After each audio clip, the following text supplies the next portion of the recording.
New ইয়র্কের রাজনীতিতে এই মুহূর্তে সবচেয়ে বড় উত্তেজনার নাম $125 বিলিয়ন সিটি বাজেট। একদিকে নিউ ইয়র্কের মেয়র জোরান মামদানি আর অন্যদিকে new York city council. Budget পাশের ডেডলাইন বা সময়সীমা যত ঘনিয়ে আসছে, দুই পক্ষের মধ্যে অচলাবস্থা যেন ততই তীব্র হচ্ছে। আর এই দ্বন্দ্বের কেন্দ্রে রয়েছে মেয়রের একটি ভঙ্গ করা নির্বাচনী প্রতিশ্রুতি। কিন্তু কি সেই প্রতিশ্রুতি যার জন্য পুরো শহরের বাজেট আটকে যাওয়ার উপক্রম? চলুন আজকের ভিডিওতে পুরো বিষয়টা বিস্তারিতভাবে জেনে নিই। মেয়র জোরান মামদানি সম্প্রতি 2027 অর্থবছরের জন্য $124.7 বিলিয়ন, যা প্রায় $125 বিলিয়ন একটি বিশাল বাজেট প্রস্তাব করেছেন। আগের প্রশাসনের রেখে যাওয়া $12 বিলিয়ন ঘাটতি তিনি কোনো বড় ধরনের ট্যাক্স বাড়ানো বা জরুরি সেবা না কেটেই মেটানোর ঘোষণা দিয়েছেন। রেন্ট ফ্রিজ বা ভাড়া স্থগিতের মতো বড় প্রতিশ্রুতি পূরণ করে তিনি বেশ প্রশংসাও কুড়িয়েছেন।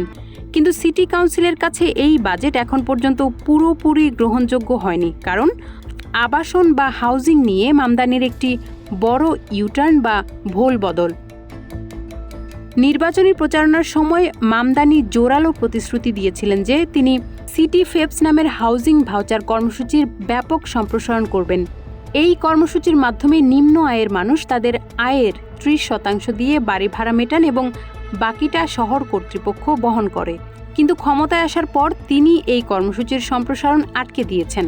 তার যুক্তি, এই ভাউচার প্রোগ্রামের খরচ অবিশ্বাস্য হারে বাড়ছে, যা আগামী 5 বছরে শহরের ওপর প্রায় $17 বিলিয়ন অতিরিক্ত চাপ ফেলবে। তিনি আগের মেয়র এরিক অ্যাডামসের মতোই এই কর্মসূচির বিশাল খরচের লাগাম টানতে চাইছেন। সিটি কাউন্সিল এই সিদ্ধান্তকে ভালোভাবে নেয়নি। তারা বলছে মেয়র একদিকে রেন্ট ফ্রিজের মতো সুবিধা দিচ্ছেন, আবার অন্যদিকে যাদের সবচেয়ে বেশি প্রয়োজন সেই গৃহহীন বা নিম্ন আয়ের মানুষদের ভাউচার থেকে বঞ্চিত করছেন। কাউন্সিলের দাবি, হাউজিং ভাউচার বাদ দিয়ে কোনোভাবেই একটি মানবিক শহর গড়া সম্ভব নয়। তারা এই ভাউচার প্রোগ্রামের জন্য পর্যাপ্ত অর্থ বরাদ্দের দাবিতে অনড় অবস্থানে রয়েছেন। বাজেট পাশের আইনি সময়সীমা একেবারে দোরগোড়ায়। সিটি কাউন্সিল এবং মেয়রের কার্যালয় যদি দ্রুত কোনো সমঝোতায় পৌঁছাতে না পারে, তবে শহরের অনেক জরুরি সেবার তহবিল আটকে যেতে পারে।